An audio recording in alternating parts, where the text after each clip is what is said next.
Қытайдың төбесінен Құдай ұрды. Қытайдың аспаннан бұршақ жауды. Ең сұмдығы бұл бұршақ коронавирустан аумайтын бұршақ болып шықты.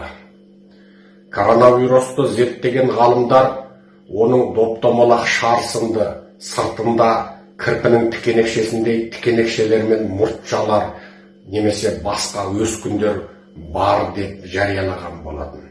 Тура осы коронавирустың пішінінен аумайтын адамның жұдырығындай немесе тауықтың жұмыртқасындай бұршақ Қытай астанасы Пекиннің төбесінен жауды.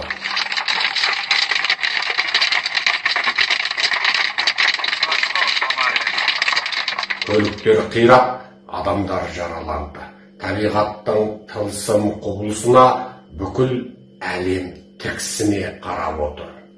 Құдай Қытайды атты ма, Қытай одан сабақ ала ма?